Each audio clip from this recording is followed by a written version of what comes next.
Hi, and welcome to Belly to Belly. And today we're going to be talking about going global preparation. And we're joined by Kevin Smith from Boom and Partners. Welcome, Kevin. Hello, great. Thanks for inviting me along. Oh, it's great to have you. And so Going Global is this fantastic event that's going on in Excel London, 16 and 17 November, coming up just in about 60 days. And there'll be lots of companies looking for information about internationalization from the UK out to Europe, out to the Americas, and certainly to Asia. And I think what we'd love to do in this segment is to first learn a little bit about Boom and Partners, and then get into maybe a couple other topics. But do you want to tell us, Kevin, a little bit about Boom and Partners and what you do to help companies internationalizing from the UK? Yeah, so my personal background covers working for banks, working for governments, working for small businesses and large businesses. And throughout that, I've actually worked in about 45 countries. So helping businesses from the UK to expand out there, but also actually establishing businesses in a number of countries on 4 continents. So we have a lot of experience in that. But Boom and Partners works typically with early stage businesses from concept through to about a £10 million raise, to put it in some sort of context. And a lot of times businesses know very well what they want to achieve, just not necessarily how to go about achieving it. And so we get involved in helping them we mentor them and the business. We help with strategy, we help with fundraising, and we help with their whole scaling operations. And that scaling can and often does, of course, include scaling internationally. Got it. So you get involved with the leadership team to really help them get all the strategy and tactics to successfully execute an international expansion or new location, it sounds like. Yeah, indeed. And we really want to become sort of an outer part of the inner team, as it were. We don't want to be on the outside looking in. We want to really play a hands-on proactive role and help them to develop. And that gives us a much better sort of perspective in order to make sure that we're helping them to achieve what they want rather than what we think they want. Yeah. And so that works well. That sort of embedded team member to help them. Yeah, that makes sense. So we're, again, talking about going global. And why is it that this event in particular you see as important for companies that are internationalizing? Well, we've been going to events for many, many years. Excel is the event space in the UK.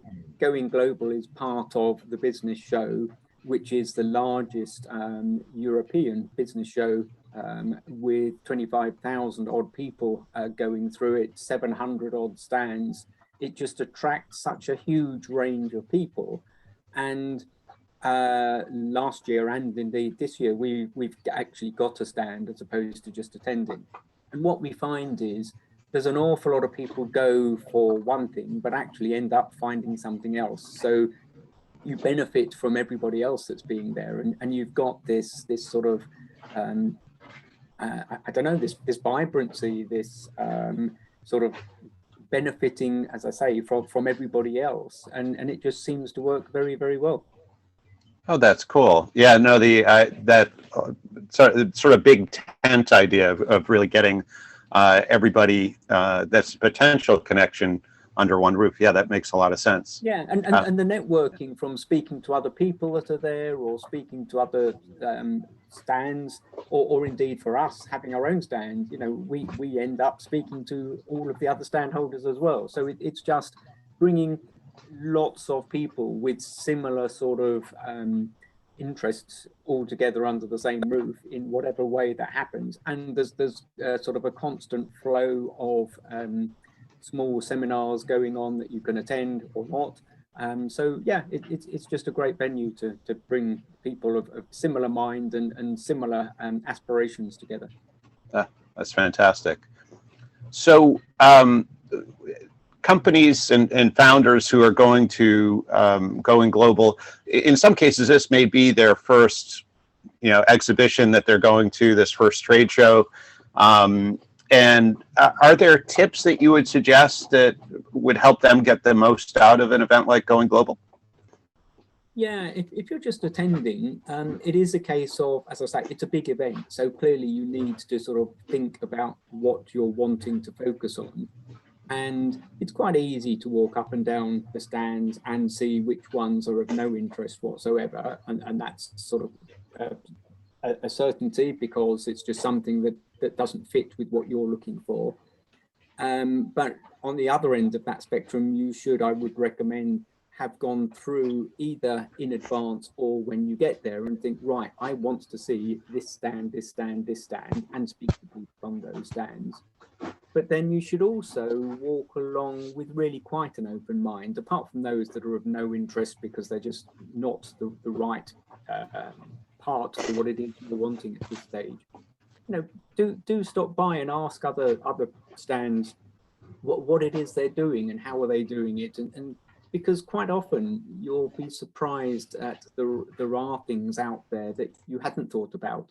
So don't be too blinkered, and only speak to those that you know you want to speak to. Sort of go along and have a look and see what happens, not least of which you might pick up a very useful contact for the future. Ah, great idea. So the idea of pre-planning and really thinking about what you want to accomplish, what are the gaps maybe in terms of your expansion and your knowledge and resources, and then targeting those particular stands, but also being open to that opportunity to meet and learn from additional resources, maybe some additional gaps you didn't even know about, I suppose. And Indeed, yes. yeah, it's always interesting with companies that are internationalizing or even just expanding within a geography.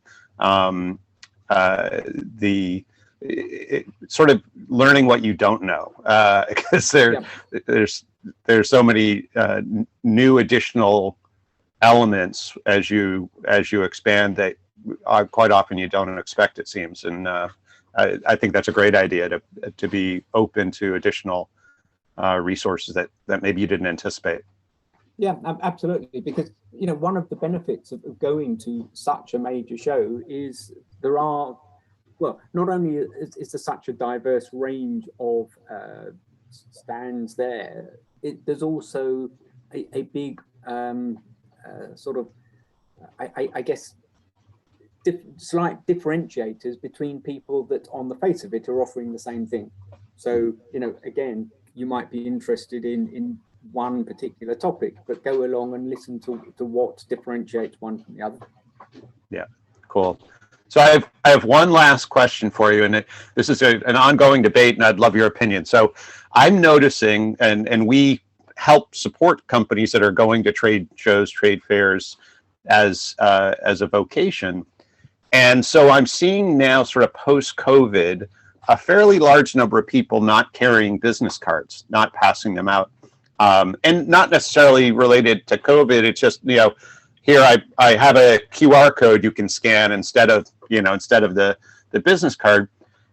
I guess, where do you come down on that? Are business cards important, or we should all have QR codes that send people to some electronic database? Well, when you attend a show like Going Global, you will be issued with a badge. That badge has a QR code on it, and all of the stand holders will be wanting to scan your badge in order to make sure they've captured the details of the people that they've been speaking to.